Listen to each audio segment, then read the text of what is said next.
Radhe Radhe friends. ओम गम गणपते नमः। ओम नमो भगवते वासुदेवाय। श्री राधे राधे। परिवर्तनी एकादशी। परिवर्तनी एकादशी पर बड़े बदलाव के लिए करें ये उपाय। 5 चीज़ों का दान दूर करेगा धन की कमी, कष्टों से मिलेगी मुक्ति। और साथ ही इस कथा को पढ़ने और सुनने से आपके घर होगा माँ लक्ष्मी जी का आगमन। हिंदू धर्म में एकादशी तिथि का बड़ा महत्व है और यह दिन भगवान विष्णु को समर्पित होता है। इस दिन व्रत रखकर पूरे विधि विधान से श्री हरि की पूजा की जाती है। एकादशी का व्रत रखने से मृत्यु के बाद मोक्ष मिल जाता है। भाद्रपद मास चल रहा है और इस माह के शुक्ल पक्ष की एकादशी को परिवर्तनी एकादशी के नाम से जाना जाता है। इस एकादशी को पद्मा एकादशी के नाम से भी जाना जाता है। इस बार परिवर्तनी एकादशी 14 सितंबर को पड़ रही है। कहा जाता है कि इस दिन दान करने से आपको पूर्ण फल की प्राप्ति होगी। किन चीज़ों का करना चाहिए दान, आइए जानते हैं। अन्नदान। किसी भी धर्म में अन्नदान को महत्ता दी गई है क्योंकि यह मानव जाति के कल्याण में सहायक है और इसीलिए इससे आपको अवश्य ही पूर्ण फल की प्राप्ति होती है। ऐसा कहा जाता है कि अन्न दान करने से भगवान विष्णु खुश होते हैं, अपने भक्तों पर कृपा बरसाते हैं। पीले फल का दान। आपको बता दें कि भगवान विष्णु को पीला रंग अत्यधिक पसंद है, इसलिए आप इस दिन पीले रंग के फल का दान कर सकते हैं। इससे आपके जीवन में कभी अचानक परेशानियां नहीं आएंगी। वस्त्र का दान। जीवन के लिए रोटी कपड़ा का विशेष स्थान है और यदि आप किसी व्यक्ति को ये 2 चीज़ें दान करते हैं तो इससे बड़ा पुण्य नहीं मिल सकता। इसलिए आप एकादशी के दिन वस्त्रों का दान जरूरतमंदों को करें, इससे लक्ष्मी देवी की कृपा आपको मिलेगी। दाल का दान। दाल का दान करने से जीवन में सुख और समृद्धि आती है। दाल दान करने से आपको गुरु दोष से छुटकारा मिलता है, जिससे आपका जीवन सुखमय हो जाता है। तुलसी पौधा दान।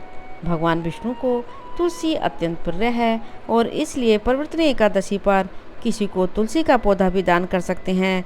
इससे भगवान विष्णु प्रसन्न होते हैं और अपना आशीर्वाद भक्तों को प्रदान करते हैं। परिवर्तनी एकादशी व्रत कथा। इस कथा पढ़ने और सुनने से आपके घर होगा माँ लक्ष्मी का आगमन। आज के दिन परिवर्तनी एकादशी व्रत की कथा सुनते हैं। पूजा के साथ इस कथा को पढ़ने या सुनने से आपके लिए धन प्राप्ति के मार्ग खुलते हैं। परिवर्तनी एकादशी अर्थात पद्मा एकादशी व्रत कथा। युधिष्ठिर ने पूछा, केशव कृपया यह बताइए कि भाद्रपद मास शुक्ल पक्ष में जो एकादशी होती है उसका क्या नाम है, उसके देवता कौन है और कैसी विधि है। भगवान श्री कृष्ण बोले, राजन इस विषय में मैं तुम्हें आश्चर्यजनक कथा सुनाता हूँ जिससे ब्रह्मा जी ने महात्मा नारद से कहा था। नारद जी ने पूछा, चतुर्मुख आपको नमस्कार है। मैं भगवान विष्णु की आराधना के लिए आपके मुख से यह सुनना चाहता हूँ कि भाद्रपद मास के शुक्ल पक्ष में कौन सी एकादशी होती है। ब्रह्मा जी ने कहा, मुनि श्रेष्ठ तुमने बहुत उत्तम बात पूछी है, क्यों न हो वैष्णव जो ठहरे।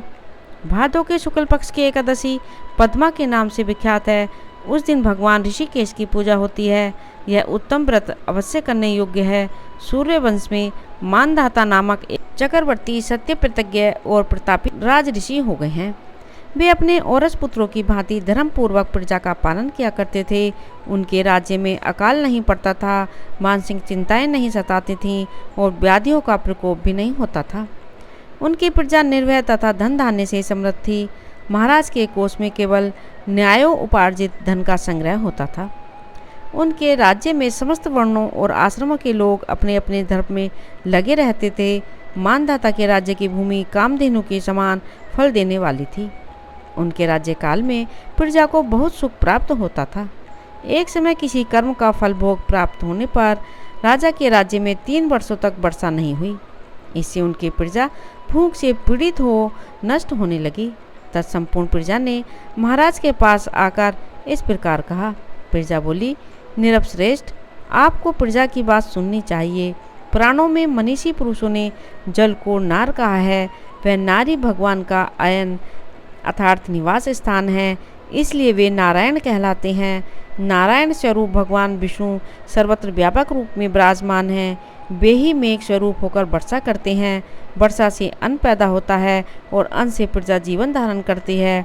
नृपश्रेष्ठ, इस समय अन्न के बिना प्रजा का नाश हो रहा है, अतः ऐसा कोई उपाय कीजिए जिससे हमारे योगक्षेम का निर्वाह हो। राजा ने कहा, आप लोगों का कथन सत्य है, क्योंकि अन्न को ब्रह्म कहा गया है।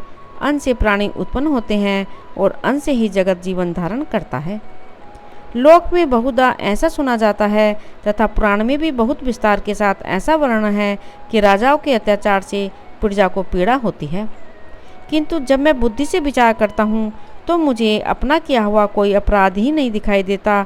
फिर भी मैं प्रजा का हित करने के लिए पूर्ण प्रयत्न करूँगा।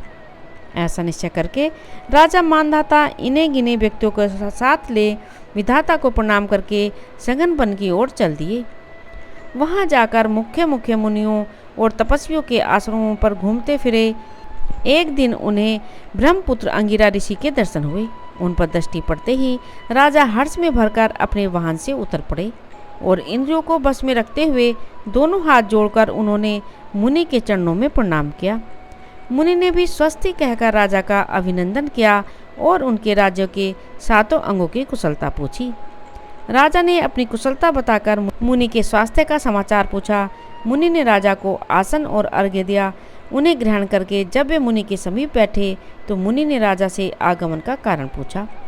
राजा ने कहा, भगवान, मैं धर्मानुकूल प्रणाली से पृथ्वी का पालन कर रहा था, फिर भी मेरे राज्य में वर्षा का अभाव हो गया। इसका क्या कारण है, इस बात को मैं नहीं जानता। ऋषि बोले, राजन, सब युगों में उत्तम यह सत्य युग है।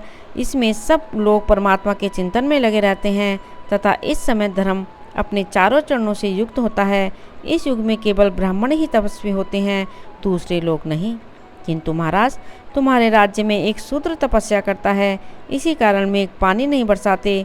तुम इसके प्रतिकार का यत्न करो, जिससे यह अनावृष्टि का दोष शांत हो जाए।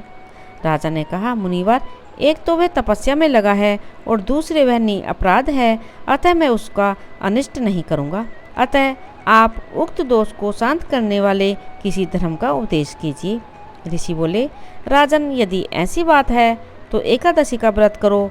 भाद्रपद मास के शुक्ल पक्ष में जो पद्मा नाम से विख्यात अर्थात परिवर्तनीय एकादशी होती है, उसके व्रत के प्रभाव से निश्चय ही उत्तम वृष्टि होगी। नरेश, तुम अपनी प्रजा और परिजनों के साथ इसका व्रत करो। ऋषि के वचन सुनकर राजा अपने घर लौट आए। उन्होंने चारों वर्णों के समस्त प्रजा के साथ भादों के शुक्ल पक्ष की पद्मा एकादशी का व्रत किया। इस प्रकार व्रत करने पर मेघ पानी बरसाने लगे, पृथ्वी जल से आप्लावित हो गई और हरी भरी खेती से सुशोभित होने लगी। उस व्रत के प्रभाव से सब लोग सुखी हो गए। भगवान श्री कृष्ण कहते हैं, राजन, इस कारण इस उत्तम व्रत का अनुष्ठान अवश्य करना चाहिए। पद्मा एकादशी के दिन जल से भरे हुए घड़े को वस्त्र से ढककर दही और चावल के साथ ब्राह्मण को दान देना चाहिए। साथ ही छाता और जूता भी दान देना चाहिए। दान देते समय इस मंत्र का उच्चारण करना चाहिए, नमो नमस्ते गोविंद बुद्ध श्रवण संज्ञकम अज्ञोग सक्षम कृत्वा सब सौख्य प्रदो भव भुक्ति मुक्ति प्रदश्च लोका नाम सुखदायक है। बुधवार और श्रवण नक्षत्र के योग से युक्त द्वादशी के दिन बुद्ध श्रवण नामक धारण करने वाले भगवान गोविंद, आपको नमस्कार है, नमस्कार है।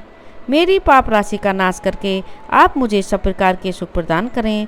आप पूर्ण आत्मजनों को भोग और मोक्ष प्रदान करने वाले तथा सुखदायक हैं। राजन, इसके पढ़ने और सुनने से मनुष्य सब पापों से मुक्त हो जाता है। श्री राधे राधे। ओम नमो भगवते वासुदेवाय।